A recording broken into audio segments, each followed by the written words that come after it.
ಬಸವಣ್ಣನವರ ಧರ್ಮ ಅದು ಮಾನವೀಯ ಅಂತಃಕರಣದ ಧರ್ಮ, ಅದು ಶ್ರಮಿಕರ ಧರ್ಮ, ಅದು ನೊಂದು ಬೆಂದವರ ಧರ್ಮ, ಅದು ನಿರಾಶ್ರಿತರ ಧರ್ಮ, ಅದು ದುಡಿಯುವ ವರ್ಗದ ಜನರ ಧರ್ಮ. ತಾವು ಉಣ್ಣುವುದನ್ನು ಬಿಟ್ಟು ಪರರೆಲ್ಲ ಉಂಡು ಸುಖಿಗಳಾಗಲಿ ಎನ್ನುವ ಧರ್ಮ,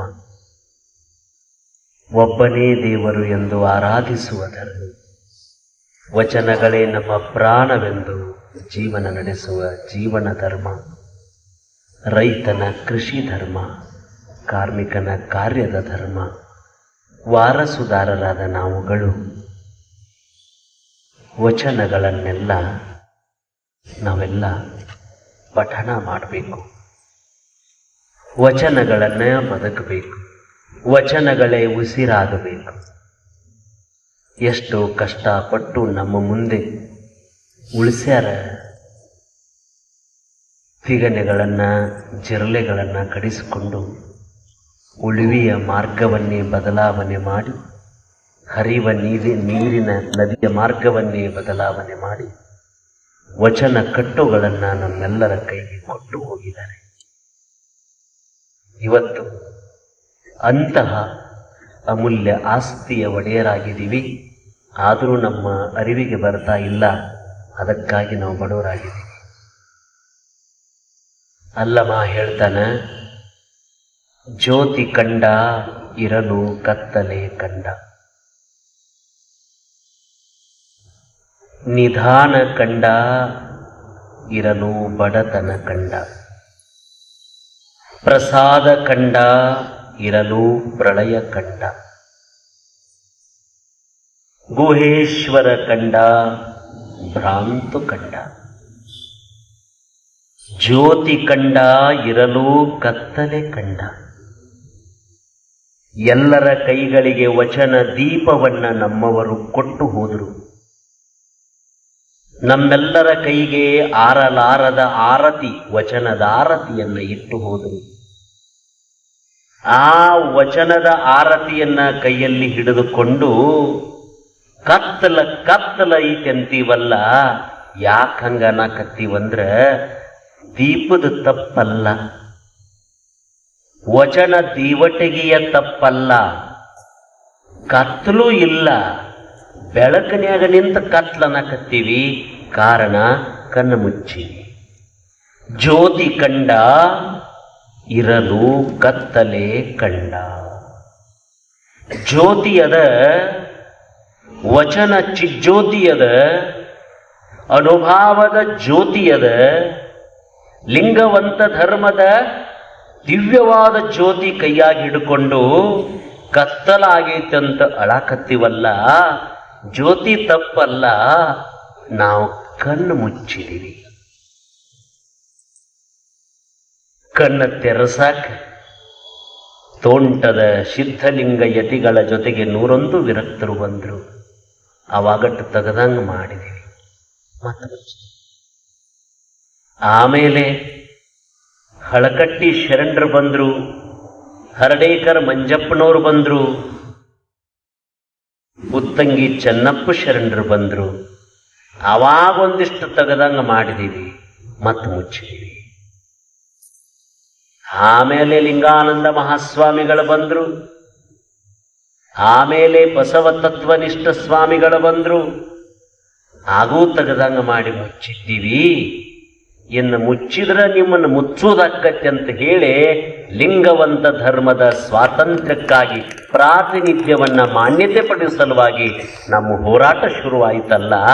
ಇನ್ನು ಮುಚ್ಚುವುದಿಲ್ಲ, ಇನ್ನು ಮುಚ್ಚಿದರೆ ಮುಚ್ಚುತ್ತಾರೆ. ಜ್ಯೋತಿ ಕಂಡ ಇರಲು ಕತ್ತಲೆ ಕಂಡ. ಕೈಯಾಗ ಜ್ಯೋತಿ ಹಿಡಿದಿರಿ, ಜ್ಯೋತಿ ಹಿಡಿದಿರಿ. ನೀವು ಮಾಡಬೇಕಾದದಿಷ್ಟ, ಎಂಥೆಂಥ ಬಿರುಗಾಳಿ ಬಂದರೂ ಆರಲಾರದ ಜ್ಯೋತಿ 280 ಕೋಟಿ ವಚನಗಳನ್ನು ಹಾಡಿ ಹಾಡಿ ಹಂಬಲಿಸತ್ತೆನ್ನ ಮನ. ಕೋಟಿ ಕೋಟಿ ವಚನಗಳದವ, ಎಂಥಿಂಥ ಬಿರುಗಾಳಿ ಬಂದರೂ ಆರಲಾರದ ಜ್ಯೋತಿಯದು. ಹಿಡಿದಿರುವ ಕೈಯ ಅದರಬಾರದು. ಹಿಡಿದಿರುವ ಕೈಯ ಗದ್ಗದ ನಡಗಬಾರದು. ಗಟ್ಟಿ ಜ್ಯೋತಿ ಹಿಡಿರಿ, ಒಮ್ಮೆ ಕಣ್ಣು ತೆರಿರಿ, ನೋಡ್ರಿ ಆ ದೀಪದ ಮಹಾ ಬೆಳಕಿನೊಳಗ ಸಮಾನತೆಯ ತಂಗಾಳಿಯದ. ಆ ದೀಪದ ಮಹಾ ಬೆಳಕಿನೊಳಗ ಕಾಯಕದ ದಿವ್ಯ ಪ್ರಭೆಯದ. ಆ ಮಹಾ ಬೆಳಕಿನ ಒಳಗ ದಾಸೋಹ ತುಂಬಿಕೊಂಡದ. ಆ ಮಹಾ ಬೆಳಕಿನ ಒಳಗ ಶಿವಯೋಗ ಅದ. ಆ ಮಹಾ ಬೆಳಕಿನ ಒಳಗ ಶಿವಾನುಭವ ಸಂಪದ ಅದ. ಈ ಮಹಾ ಬೆಳಕಿನ ಒಳಗ ದೂರದವರೆಲ್ಲರೂ ನಮ್ಮವರಾಗ್ಯಾರ. ಇದು ಬಸವ ಧರ್ಮದ ಬಸವ ಬೆಳಕು. ಬಸವನ ಬೆಳಕೆ ಎಲ್ಲಾಡಿ ಬಂದೆ, ಭಾರತವೆಲ್ಲ ಸುತ್ತಾಡಿ ಬಂದೆ. ಜ್ಯೋತಿ ಕಂಡ, ಇರಲು ಕತ್ತಲೆ ಕಂಡ. ಜ್ಯೋತಿ, ಚಿಜ್ಯೋತಿ, ಬಸವ ಜ್ಯೋತಿ, ವಚನ ಜ್ಯೋತಿ, ಲಿಂಗವಂತ ಜ್ಯೋತಿ, ಲಿಂಗ ಜ್ಯೋತಿ ನಿಮ್ಮ ಕೈಯಾಗ ಕೊಟ್ಟ. 6100 ಜನ ಬಂದ್ರು ಆರೋದಿಲ್ಲ ಏನ್ರಿ? 6100 ಜನ. ಈಗ ನೋಡಿ, ಆಕಾಶದ ಒಳಗ ಸೂರ್ಯ ಅದಾನ. ಸೂರ್ಯ ನಮ್ಮ ಮನೆಯ ಅಂಗಳದಾಗ ಬಿಸಿಲು ಚೆಲ್ಯಾನ. ನಮ್ಮ ಮನೆಯ ಸೂರ್ಯ. ಹುಬ್ಬಳ್ಳಿಯ ಬಸವೇಶ್ವರ ನಗರ ಶಾಲೆಯ ಆವರಣದೊಳಗ ಸೂರ್ಯಪ್ರಕಾಶ ಬಿದ್ದದ.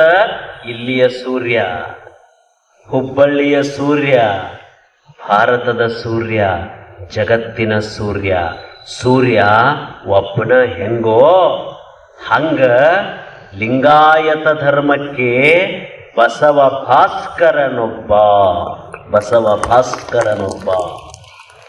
ಅವನಿಗೆ ಸಾವಿರ ಕಿರಣಗಳು. ಆ ಬಸವ ಭಾಸ್ಕರ ನನ್ನ ಅಂಗಳದಾಗದಾನ, ನನ್ನ ಬಸವಣ್ಣ. ನಿಮ್ಮ ಅಂಗಳದಾಗ ಬಂದಾನ, ನಿಮ್ಮ ಬಸವಣ್ಣ. ಮಾದಾರ ಚೆನ್ನಯ್ಯನ ಮನೆಯ ಗುಡಿಸಲದೊಳಗದಾನ, ಮಾದಾರ ಚೆನ್ನಯ್ಯನ ಬಸವಣ್ಣ.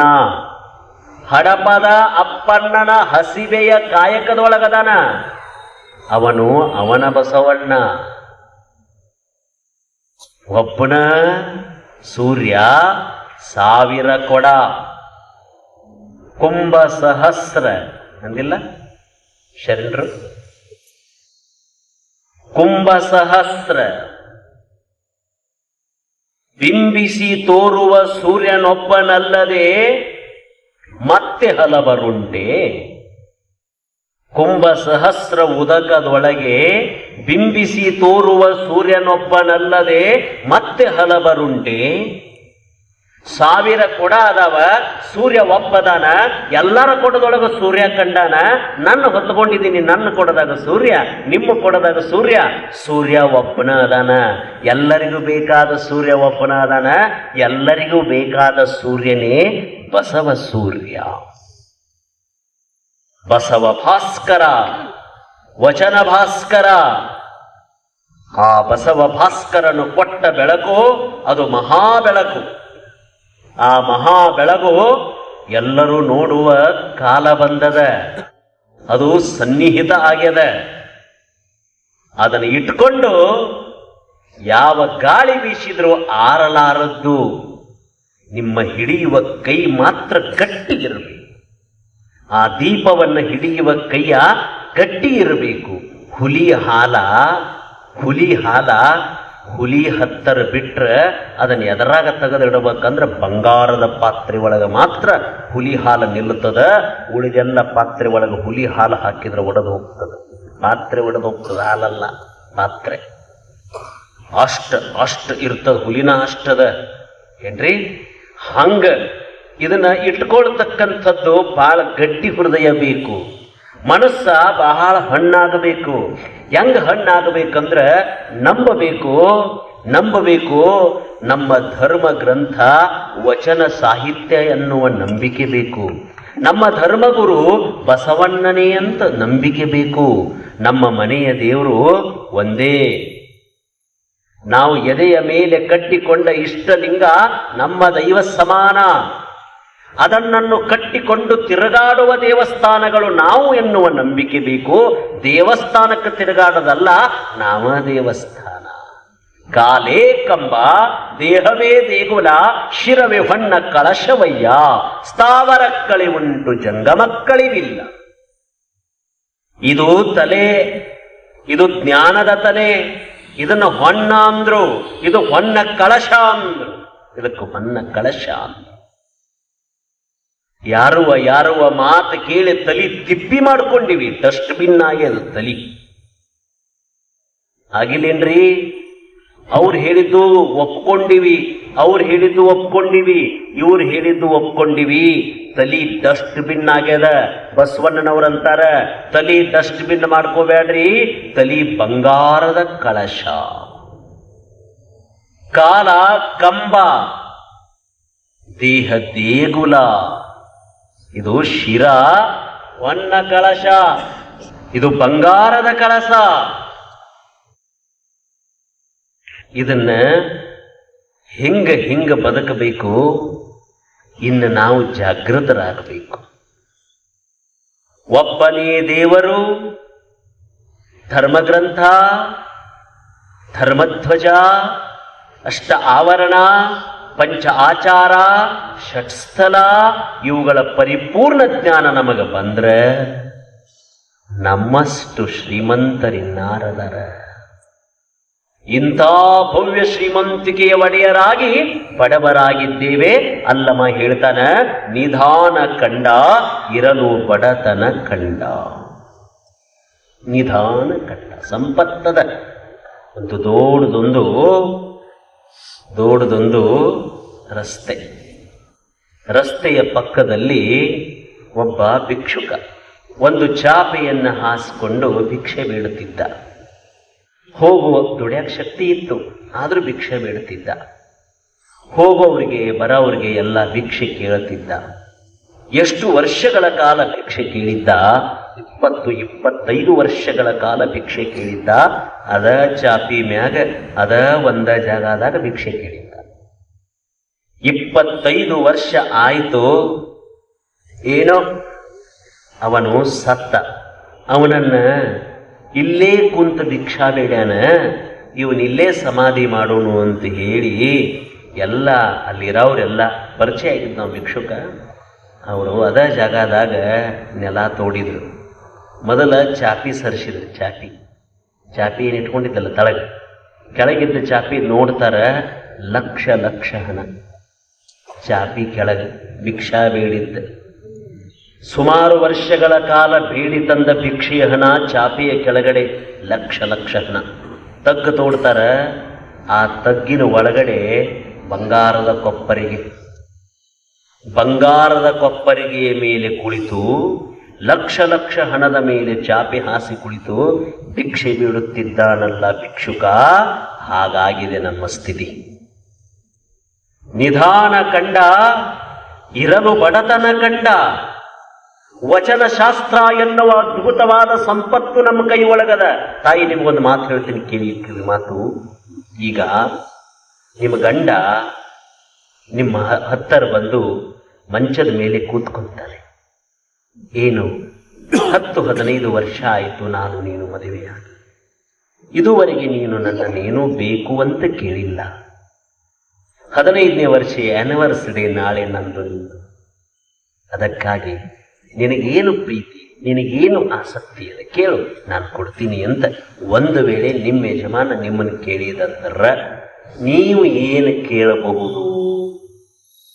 ಬಹುಶಃ ಪ್ರವಚನಕ್ಕೆ ಹೋಗಕ್ಕೊಂದು ಚಲೋ ಕಾರ್ ತಗೋರಿ ಅಂತಾರೆ ಹೇಳ್ಬೋದು, ಅಥವಾ ಸೈಟ್ ಹೇಳ್ಬೋದು ತಾನೆ. ಅದ್ರ ತಿಳ್ಕೊಳ್ಳಿ, ಸೀರೆ ಕೇಳಿದರೆ ಸೀರೆ ಕೊಡ್ಬೋದಮ್ಮ, ಕಾರ್ ಕೇಳಿದ್ರು ಕಾರ್ ಕೊಡ್ಬೋದು, ಬ್ಯಾಂಕ್ನಾಗ ಎಫ್ ಡಿ ಕೇಳಿದ್ರೆ ಎಫ್ ಡಿನೂ ಇಡ್ಬೋದು, ಮನೆಯೂ ಕೊಡಿಸ್ಬೋದು, ಬಂಗಾರದ ಬಳೆ ಮಾಡಿಸ್ಬೋದು. ಆದರೆ ಜಾಣಿಯಾದ ಹೆಂಡತಿ ಹಿಂಗೆ ಕೇಳಬೇಕು, ನನಗೆ ಬಂಗಾರ ಬೇಡ, ನನಗೆ ಸಾರಿ ಬೇಡ, ನನಗೆ ಕುಪ್ಪಸ ಬೇಡ, 15 ವರ್ಷ ಏನು ನೀ ನನ್ನ ಜೊತೆ ಬದುಕ ಮಾಡಿಯಲ್ಲ, ನೀನ ನನ್ನ ಜೊತೆಗೆ ಹಿಂಗ ನೀನ ಬೇಕು, ನನಗೆ ಬಂಗಾರ ಬ್ಯಾಡ ಅಂತ ಅನ್ನುವ ಹೆಂಡತಿ ಏನದಾಳಲ್ಲ, ಅವಳು ನಿಜವಾದ ಶ್ರೀಮತಿ. ನಾ ಇದನ್ನು ಯಾಕೆ ನೋಡಿ, ಇವರೆಷ್ಟು ಚಪ್ಪಾಳೆ ಹೊಡಿತಾರೆ. ಭಾಳ ಚಲೋ ಮಾಡಿದ್ರಪ್ಪ ಇಷ್ಟು ಹೇಳಿ ನಮ್ಮನ್ನು ಉಳಿಸಿದ ದೇವ್ರ. ನೋಡಿ, ನಾ ಯಾಕೆ ಇದನ್ನು ಹೇಳಿದೆ, ಬಂಗಾರ ಬಳಿ ಏನಾದರೂ ನೀವು ಕೇಳಿದ್ರೆ ನಿಮ್ಮ ಯಜಮಾನ ಕೊಟ್ಟ, ನಿಮಗೆ ತಂದು ಕೊಟ್ಟ, ಅವು ಬೆಂಗಳೂರಾಗ ವಸ್ತಿ ಹೋಗೋದಂದ್ರೆ ನೀವು ತಿಳಿತಿಲ್ಲ. ನಿಮಗೆ ಸೀರೆ ಕುಪ್ಪಸ್ ಪ್ಲಾಟ್ ಗೀಟ್ ಎಲ್ಲ ಕೊಟ್ಟ ಅವು ನಿಮ್ಮ ಮನೆಗೆ ಬರಲಿಲ್ಲ ಅಂದ್ರೆ ಅದಕ್ಕೆ ನೀವೇನು ಕೇಳಬೇಕು, ರಾಯ ನೀ ಏನು ಬೇಡ ಮಹಾರಾಯ, ನೀನ ಒಬ್ಬಿದ್ರೆ ಸಾಕಂತ ಕೇಳಿದ್ರೆ ಹೆಂಗೆ ಸಂಸಾರ ಸುಸೂತ್ರವಾಗಿ ನಡೀತದೋ ಹಂಗೆ ನಮಗೆ ಏನು ಕೇಳಬೇಕಾಗ್ಯದ, ಏನೂ ಬೇಡ, ನಮಗೇನೂ ಬೇಡ, ನಮಗೆ ಬೇಕಾಗಿರೋದೇನು ಹನಿ ಮ್ಯಾಲ 3 ಬೊಟ್ಟು ವಿಭೂತಿ, ಎದಿ ಮ್ಯಾಗ ಒಂದು ಲಿಂಗ, ಕೊರಳಾಗೊಂದು ರುದ್ರಾಕ್ಷಿ, ಸತ್ಯ ಶುದ್ಧ ಕಾಯಕ, ನಿತ್ಯ ಲಿಂಗಾರ್ಚನೆ, ಭಕ್ತಿ ದಾಸೋಹ, ವಚನ ಪಠನ, ಇಷ್ಟಾದ್ರೆ ಸಾಕು. ನಮ್ಮಷ್ಟು ಸಿರಿವಂತರು ಜಗತ್ತಿನೊಳಗೆ ಇನ್ಯಾರದ ನಿಧಾನ ಕಂಡ 20 ವರ್ಷಗಳ ಭಿಕ್ಷೆ ಬೇಡಿರ್ತಕ್ಕಂಥ ಭಿಕ್ಷುಕ ಕೆಳಗ ಸಂಪತ್ತಿಟ್ಕೊಂಡ. 900 ವರ್ಷಗಳಿಂದ ನಮ್ಮ ಕೆಳಗ ಇತ್ತು ಸಂಪತ್ತು. 280 ಕೋಟಿ ವಚನಗಳನ್ನು ಹಾಡಿ ಸೋತಿತೆನ್ನ ಮನ. ವಚನ ಉಳ್ದಾವ, ಜ್ವಾಳ ಮುಗದಾವ. ಗರ್ತಿ ಹೇಳ್ತಾಳಲ್ಲ, ಜ್ವಾಳ ಆಗ್ಯಾವ, ವಚನ ಉಳ್ದಾವ, ಉಳಿತವ. ಉತ್ತಿ ಬಿತ್ತುವ ಮಂತ್ರ ಸತ್ಯ ಶಿವ ಮಂತ್ರ, ಬಸವ ಮಹಾಮಂತ್ರ. ಏನ್ರಮ್ಮ, ಹುಡುಗ ಅಳ್ಳಾಕೈತಂದ್ರೆ ಏನ್ ಮಾಡೋದು? ಕರಿದಾರ ತಂದು ಕೊಳ್ಳ ಕಟ್ಟೋದಲ್ಲ. ಹುಡುಗ ಅಳ್ಳಾಕೈತಂದ್ರೆ ಹನಿ ಮ್ಯಾಗ ವಿಭೂತಿಯನ್ನ ಧರಿಸಿ ಹಿಂಗ ಜೋಗಳ ಹಾಡಬೇಕಲ್ಲ. ಶರಣರ ನೆನೆದರ ಸರಗಿಯ ಇತ್ತಂಗ ಅವಳ ಮಲ್ಲಿಗೆ ಮುಡಿದಾಂಗ ಹಿಂಗಿಡ್ಬೇಕ. ಹೊಡಿ ಮಗ ಅಂದ್ರೆ ಆಮೇಲೆ ನಿಮ್ಮನ್ನು ತಗೋತಾನ ನೋಡ ಅವ ಕೈ. ಏನ್ರಿ? ಇಂಥವ ಹಾಡಿದ್ವಿ ನಾವು. ಏನ್ರಿ ಹಾಡಲಿಲ್ಲ? ಮುಂಗಾರು ಮಳೆ ಹಾಡಿದೀವಿ, ಮಳಿನ ಆಗಲಿಲ್ಲ. ಹೊಡಿ ಮಗ ಅಂದೀವಿ, ಬರೀ ಇಂಥವಾತು. ಬಸವನ ಪಾದ ಹಿಡಿ ಮಗ ಅಂತ ಒಬ್ಬರೇ ಹಾಡಬಾರ್ದ? ನೀವು ಒಬ್ಬರದೇ ಹಾಡ್ಯಾರಿ? ತಿಳ್ಕೊಡ್ರಿ, ನಾವು ನೀವು ಎಚ್ಚರಾಗುವ ಕಾಲವಿದು, ಪಕ್ವ ಕಾಲವಿದು.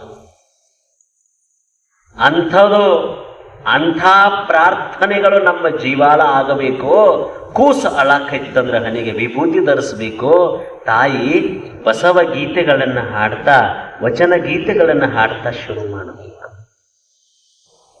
ಏನ್ ಜಗತ್ತಿನ ಒಳಗೆ ಯಾವಾಗ ದುಃಖ ಶುರುವಾಗ್ತದಂದ್ರ ಕ್ರಮ ತಪ್ಪಿದ ಮ್ಯಾಲ ಶರಣರ ನೆನಪಿಟ್ಕೊಡ್ರಿ. ಶಂಕರಪ್ಪ ಶರಣರು ಇದಿರಿಲ್ಲ, ಮರಿಗುದ್ದಿ ಕಲ್ಯಾಣಿ ಶರಣರ ಕ್ರಮ ತಪ್ಪಿದ್ರೆ ಕೆಡ್ತದ, ಕಾಲ ಕೆಡ್ತದ ನೆನಪಿಟ್ಟುಕೊಡ್ರಿ. ಕ್ರಮ ತಪ್ಪಬಾರದು. ಏನು ಕ್ರಮ? ನಾನು ದುಡಿಯುತ್ತೇನೆ, ನಾನು ಚಿಂತನೆ ಮಾಡುತ್ತೇನೆ, ನಾನು ದಾಸೋಹ ನೀಡುತ್ತೇನೆ, ನಾನು ಸರ್ವರನ್ನು ಪ್ರೀತಿಸುತ್ತೇನೆ. ಈ ಧೈರ್ಯ, ಈ ಕ್ರಮ ಯಾರೂ ತಪ್ಪಬಾರದು. ಮೊನ್ನೆ ಗ್ಯಾದರಿಂಗ್ದಾಗ ಒಂದು ಹುಡುಗಿ ಇವನಾರವನೆಂದೆನಿಸದಿರಯ್ಯ, ಇವ ನಮ್ಮವ ಅಂತ ಹೇಳಿ ಹುಡುಗಿ ಭಾಷಣ ಮಾಡ್ಯಾಳ. ಆ ಹುಡುಗಿ ಭಾಷಣ ಮೆಚ್ಕೊಂಡು ಒಬ್ಬ ಕುಂತಾಮ ಅತಿಥಿ ಎದ್ದು ಬಂದು ಅವಳಿಗೆ ಮಾಲಿ ಹಾಕಿ ಎಲ್ಲ ಹಿಂಗಿಡದು, ಏನ್ ಪಾಪು ಎಷ್ಟು ಚೆನ್ನಾಗಿ ಇವನಾರವ ಹೇಳಿದವ, ಯಾ ಮಂದೇಕಿ ನೀನು? ತಿಳಿತಿಲ್ಲ ಕತಿ ನಿಮಗೇನ? ಅದ ಮೂಡ್ನಾಗದಿರ ಹೇಳೋದು. ಎಷ್ಟು ಚಂದ ಹೇಳಿದೆವ, ಯಾ ಮಂದೇಕಿ ನೀನು? ಆ ಹುಡುಗಿನ ಹೇಳ್ಯಾಳ, ಇವನಾರವ ಅನ್ಬೇಡಪ್ಪ ಅಂತ. ಅಂತಾಕಿ ಸನ್ಮಾನ ಮಾಡಾಕ ಇವ್ ಕೇಳ್ತಾನೆ, ಎಷ್ಟು ಚಲೋ ಹಾಡಿದಿವ ನೀನು, ಯಾರ ಪೈಕಿ ನೀನು? ಹುಡುಗಿ ಕೊಳ್ಳನ ಮಾಲಿ ತಗದ ಅವನ ಮುಖಕ್ಕೆ ಹೋಗದ್ಲಂತ. ತಗ, ಬೇಕಾಗಿತ್ತೇನು? ಕ್ರಮ ತಪ್ಪಬಾರದು, ಕ್ರಮ ತಪ್ಪಬಾರದು. ಏನ್ರಿ, ಹುಟ್ಟಬ್ಬ ಐತೆ ಮಗಂದು, ಕೂಸಿಂದು ಹುಟ್ಟಬ್ಬ ಐತೆ, 2 ವರ್ಷದ ಕೂಸದು. ಹುಟ್ಟಬ್ಬದ ಕೈಯಾಗ ಕಾಲಾಗ ಕೊರಳಾಗ ಎಲ್ಲ ಕಡೆ ಆಭರಣ ಹಾಕ್ಯಾರ. ಹೊಸ ಬಟ್ಟೆ ಮಾವು ತಂದು ಕೊಟ್ಟಾನ, ಸೋದರ ಮಾವ ಹಾಕ್ಯಾಳ. ಹಿಂಗ ನಿಲ್ಲಿಸ್ತಾಳ, ತಪ್ಪದ್ ಬೀಳ್ತದೆ. ಕೂಸ ಹಿಂಗ ನಿಲ್ಲಿಸ್ತಾಳ, ಬೀಳ್ತೈತಿ. ತಿರುಗಾಡಿ ಓಡಾಡಿಕೊಂಡು ಇರುವ ಹುಡುಗದು ಬಸವರಾಜರೇ, ಸದಾವಕಾಲ ಓಡಾಡಿಕೊಂಡು ಇರುವ ಹುಡುಗ ಜರದು ಬೀಳಕ್ ಶುರುವಾಯಿತು, ಚಿಂತೆ ಶುರುವಾಯಿತು. ಬರ್ತ್ಡೇ ಅದ, ಸಂಜೆ 100 ಜನ ಬರ್ತಾರ. ಏನೋ ಮಾಡಿಸ್ಯಾರ ನನ್ನ ಮಗಗ. ಏನ್ ಮಾಡಿಸಿಲ್ಲ, ಕ್ರಮ ತಪ್ಪ್ಯಾಳ. ಹೋಗಿ ಕೇಳಿದ್ಲು ಹೇಳವನ ಕಡೆ. ಅವ 200 ರೂಪಾಯಿ ಇಸ್ಕೊಂಡ, ಒಂದಾರ ಕೊಟ್ಟ. ಹುಡುಗ ನಡಿಲಿಲ್ಲ. ಮಧ್ಯಾಹ್ನ ಒಂದು ಕಡೆ ಹೋದ್ರು, ನಿಂಬಿಕಾಯಿ ಇತ್ಯಾದಿ ಇತ್ಯಾದಿ ಎಲ್ಲ ಮಾಡಿದ್ರು, ನಡಿಲಿಲ್ಲ. ಆಮೇಲೆ ಹುಡುಗನ ನಿಲ್ಲಿಸ್ತಾರ ಬೀಳುತ್ತದೆ, ನಿಲ್ತದ ಬೀಳುತ್ತದೆ. ಗಾಬರಿಯಾಗಿ ಬಿಟ್ರು ಕಾಲವಾದ ಮಗಗಂತ. ಆವಾಗ ಒಬ್ಬ ಶಿವಯೋಗಿ ವಚನ ಗ್ರಂಥಗಳನ್ನು ಇಟ್ಕೊಂಡು ಕುಣಿತಕ್ಕಂಥ ಶಿವಯೋಗಿ ಹತ್ತರ ಬಂದ ಮಗನ ಹಾಕಿದ್ಲಂತ. ಬುದ್ಧಿ, ಹುಟ್ಟಹಬ್ಬದ ನನ್ನ ಮಗ ನಿನ್ನಿವರೆಗೆ ನಡೀತಾ ಇತ್ತು, ಸ್ನಾನ ಮಾಡುವಾಗ ನಡೀತಾ ಇತ್ತು, ನಾ ಬಟ್ಟೆ ತೊಡಿಸುವಾಗ ನಡೀತಾ ಇತ್ತು. ಬಟ್ಟೆ ತೊಡಿಸಿದ ನಂತರ ನನ್ನ ಮಗ ಬೀಳಾಕತ್ಯದ. ಬಟ್ಟೆ ಒಳಗೆ ಯಾರಾದ್ರೂ ಏನಾರೇ ಮಾಡ್ಸ್ಯಾರೇನ್ರಿ ಅಂತ ಕೇಳಿದ್ಲು. ಗುರುಗಳಂದ್ರು, ಮೊದಲು ಕೊಳ್ಳ ಕಟ್ಟಿದ್ದು ಕರಿದಾರ ತೆಗಿವು, ಕತ್ರಿ ಎಲ್ಕಲ್ಲಪ್ಪಗಳವರು ತೆಗೆದು ಬಿಟ್ರು, ಎಲ್ಲ ತೆಗೆದು ಬಿಟ್ರು. ನಿಮ್ಮ ಹುಡುಗ ನಿಲ್ಲಿಸಂದ್ರು, ಬಿತ್ತದು. ವಿಚಾರ ಮಾಡಿದ್ರು, ನೋಡವಾ ತಂಗಿ, ನೀ ಕ್ರಮ ತಪ್ಪಿ. ಏನ್ ತಪ್ಪಿನ್ರಿ ಅಂದು ಚಡ್ಡಿ ತೆಗೆದ್ರು. ಹುಡುಗನ ಚಡ್ಡಿ ತೆಗೆದ್ರು. 2 ಕಾಲು ಹಾಕುವುದು ಏನು ಇರ್ತತೆಲ್ಲ, ಒಂದ ಕಾಲು ಹಾಕುವ ಜಾಗದಾಗ 2 ಕಾಲು ಹಾಕ್ಯಾಳ ಹುಡುಗಂದು. ಒಪ್ಪರಿ ತೋಳು ಹಂಗ ಉಳಿದು ಬಿಟ್ಟದ.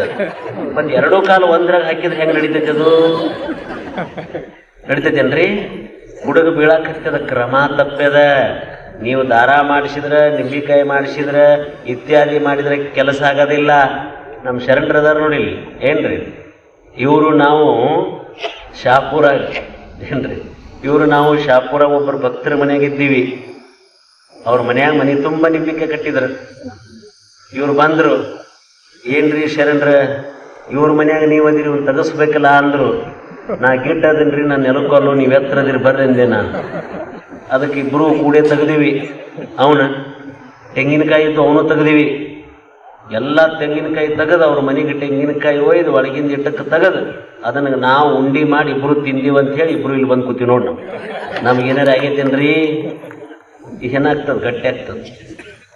ಬಸವ ಧರ್ಮ ಅನ್ನೋದು ಮಾನವೀಯ ಅಂತಃಕರಣವುಳ್ಳ ಧರ್ಮ ಅನ್ನೋದನ್ನು ತೋರಿಸಿಕೊಟ್ಟಿದ್ದಲ್ಲ. ನಿಜಕ್ಕೂ ಕೂಡ ಎಲ್ಲರೂ ಕೂಡಿ ನಾವು ಅದೀವಿ ಅನ್ನೋದನ್ನು ಹೇಳಿದ್ದಾರೆ. ನಿಜಕ್ಕೂ ಕೂಡ ಇದಕ್ಕೆ ಸಾಂವಿಧಾನಿಕ ಮಾನ್ಯತೆ 100% 100 ಡೇಸ್ ಒಳಗೆ ಸಿಗ್ತದೆ. ಅದು ಹೋರಾಟ ನಿರಂತರ ಇರ್ತದೆ. ಅಂಥ ಒಂದು ಬಸವ ಭಕ್ತಿ, ಬಸವ ಶಕ್ತಿ ನಮ್ಮೆಲ್ಲರಿಗೆ ಆ ಬಸವ ತಂದೆ ಮತ್ತೆ ಮತ್ತೆ ನೀಡಲಿ ಅಂತ ಹೇಳ್ಕೊಂಡು ಹೇಳಿ ಎಲ್ಲರಿಗೂ ಶುಭ ಕೋರಿ 4 ಮಾತುಗಳನ್ನು ಮುಗಿಸೋಣ. ಶುಭವಾಗಲಿ. ಜೈ ಗುರು ಬಸವ.